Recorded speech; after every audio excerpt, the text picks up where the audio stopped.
G'day, Tez here. Bit of a show and tell from Eepak Transport, showing what we're doing some of the year. This is silage carting, following a chopper breaking into a paddock at the moment. You can see a bit of snow falling from the chopper. This is corn, we're cutting the corn. We also do cereal crops as well. It all gets carted to feedlots for storage and cattle feed during the year. Convoy of trucks will get loaded out in the paddock from the chopper there,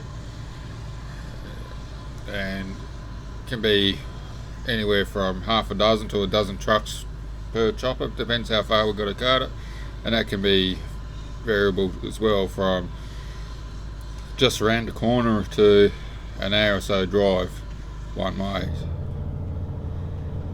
I'm just trying out a few different views and stuff with the GoPro and everything else. Some of it didn't work as good as I was hoping, some of the views or angles. Trying to show you the best way of doing it without interfering with my work, so this is about good as it gets. This angle here did not work what I wanted, but I thought it was hilarious just watching my head bop around while driving up and down the paddock. Hence no seatbelt, don't hate on me for that. Turning at the end of the paddock.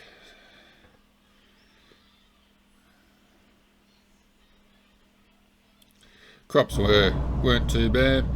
We had a couple of good heavy ones and a couple of light ones, so a bit of a mixture. Up here, this is where they store it. We all tip it into sections. There's usually 3 different types of trailers we drag, and after we tip it, I kind of missed it, but there's a loader there, drives up and over it and pushes around and gets all the air out of it. Then he puts tarps on afterwards, or the teams put tarps on afterwards. So this one here is actually a walking floor. This is the one we use. It's the oldest one in the group, unfortunately, but still does its job. We'll probably only do it for about 10 weeks of a year, so no use handing out a huge amount of money for that short amount of work. It's just handy to have. Usually just leave the handbrake off, and it will just slowly push itself out of the way as that silage comes out. You can see it's all been cut up. I'll pick up a handful in a second. It's all about 50 cent piece size. Truck usually holds around 23 tons at a go, so depends on the quality of the stalk and the crop.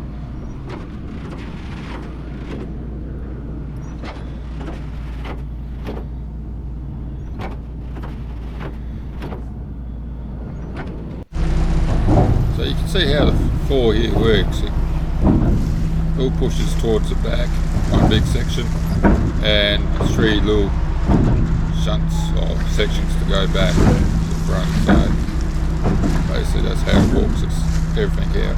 That's called a walking floor.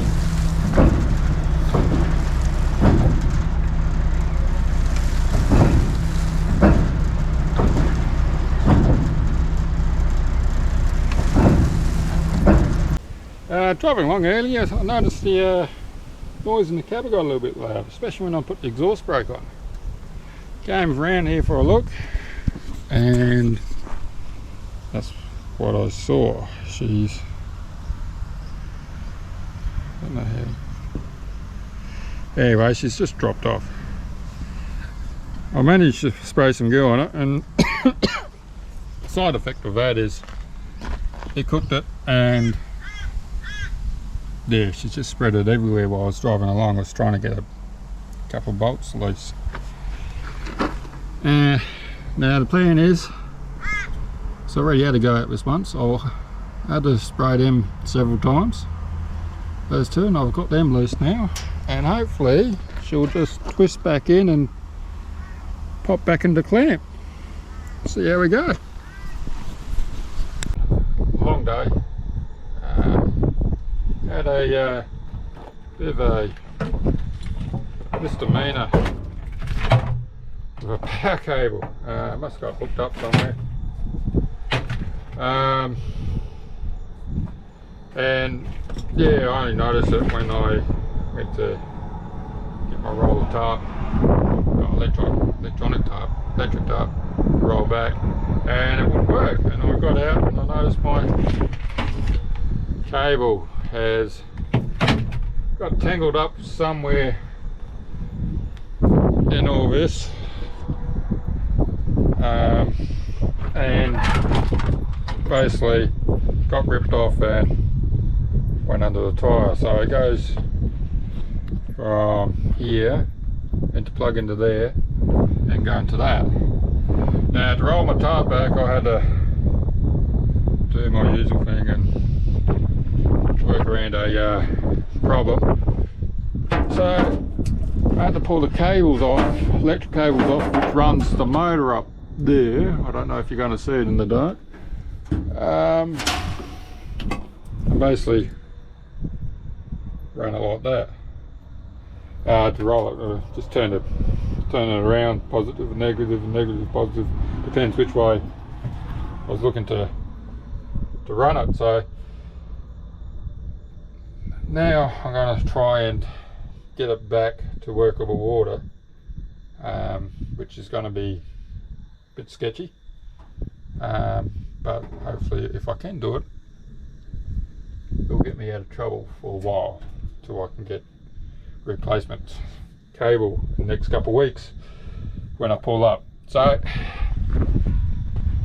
let's have a look closely. I don't know how well you're going to see any of this, so I'm doing it in the dark and I just don't have time. Now as I fast forward this section, line went for 40 odd minutes as I was fixing it, but I'll just walk you through it quickly, what I was thinking and trying to do. Well, basically trying to work out, because it got dragged under the tyres and I had to retrieve it from the road later on. So basically worked out how I can fix it, patch any bits with electrical tape, which has got rubbed through or shown bit bare wire. This is not advertising for GoPro or anything, but that little light, it's one of the accessories for GoPro, so it can click onto any mounts what GoPro's got, and it was quite bright. I was quite amazed how good it was. It lasted for about an hour. It's just a rechargeable little thing.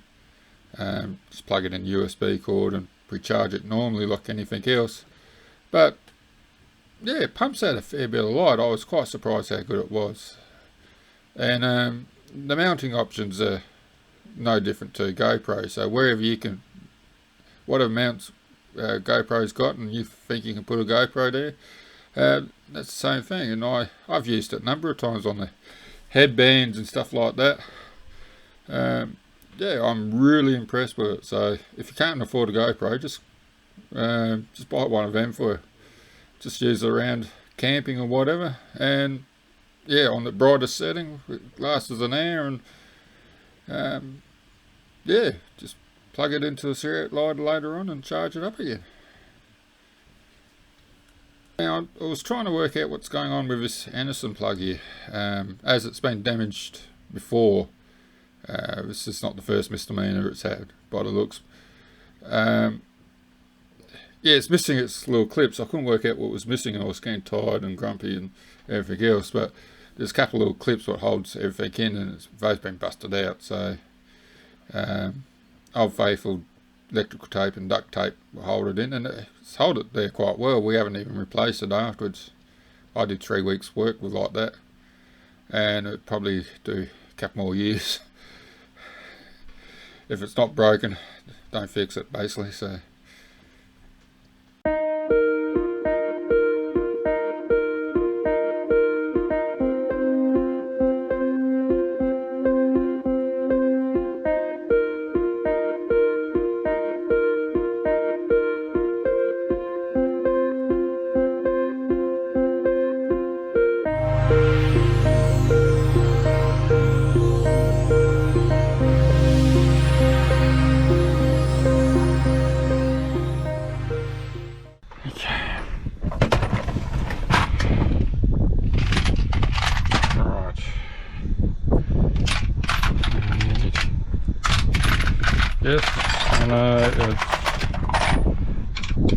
from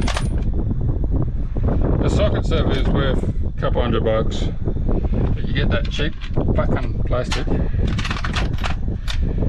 providing you don't run around in a toolbox. It will last forever. And this socket set's been in several toolboxes over 10 years of having this, and so the plastic has broken up. So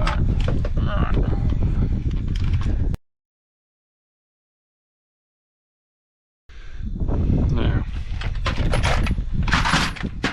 this is where things tend to get a little bit dodgy. We need you. And I need you. And there's my pliers somewhere. That's it. Okay.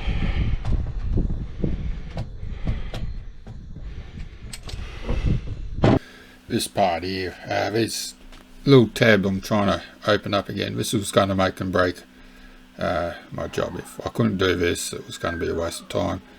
I had to recycle them because I don't carry spare ones. Those little tabs, it's something we don't use a great deal of, or shouldn't need a great deal of, spare ones in the cab. They're usually on battery leads and stuff like that. So yeah, I had to basically recycle them, and hopefully with that wrecking them, open the hole so I can slide the cable in and close it up, clamp it up again, which I don't carry the proper clamp, and hope for the best basically. And it worked. Thankfully it did actually work.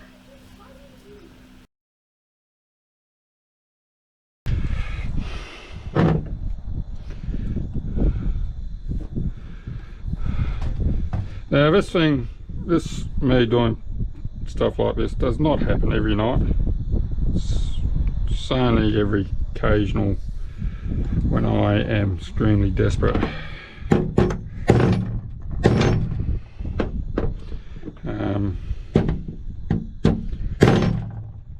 But saying that, I have done more than my share of doing stuff like this just to keep myself going.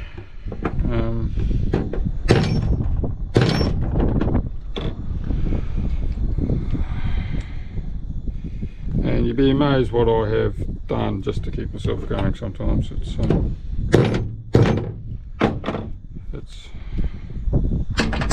just not for this company, it's for myself and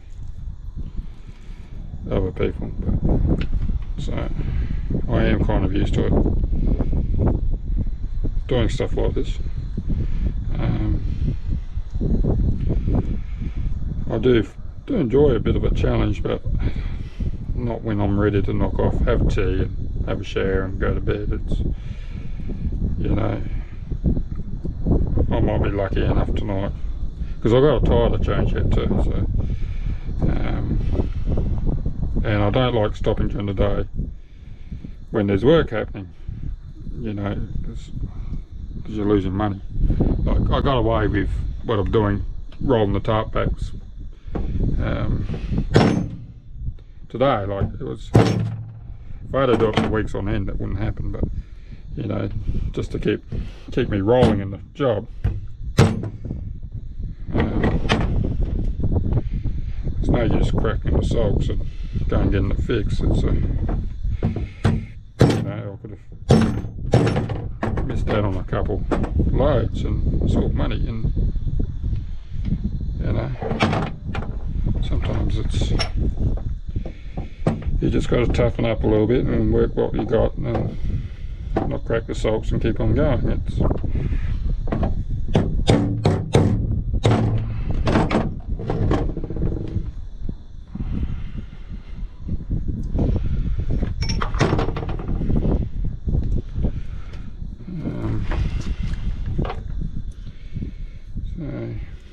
that's why I don't carry a huge range of tools, but I do carry hopefully enough to get me out of trouble. I like the goal of just get me back on the road. That's all I want. Enough tools to do the job, and easy enough just to get me back on the road. It doesn't have to be anything more.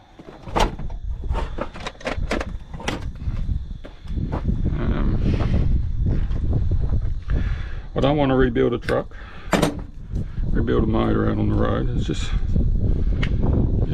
even I was amazed how well that came together.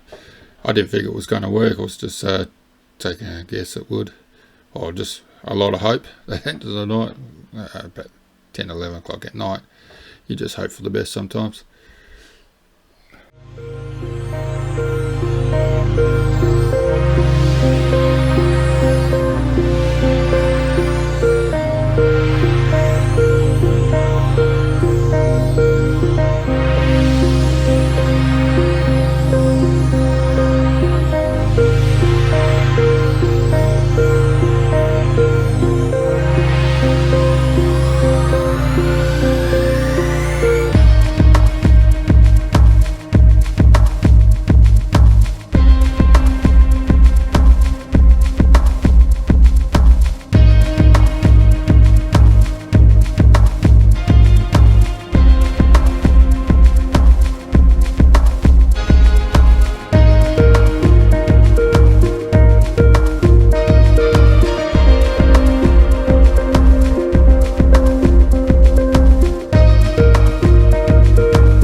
See how things work, eh? We'll put this back in.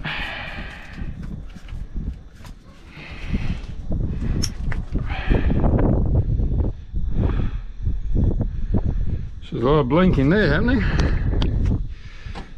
Okay, we'll just hit the manual switch.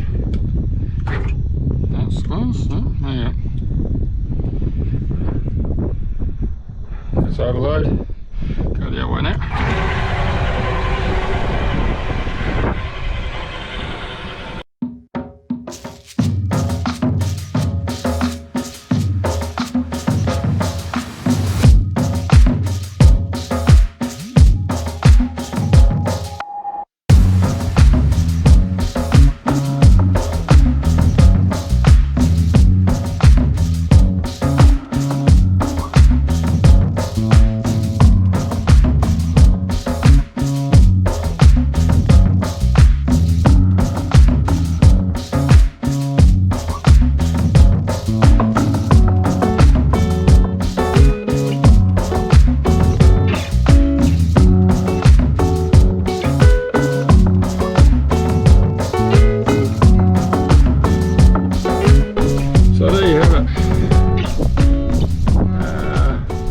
Fixed in 40 minutes. Not too bad, but you never know, it wasn't working the fastest. But yep, alright, we'll give that a go, see what happens next, and I'll let you know if it works or fails. Alright, everyone stay safe on the road, and I'll catch you on the flip side. Bye. Peace.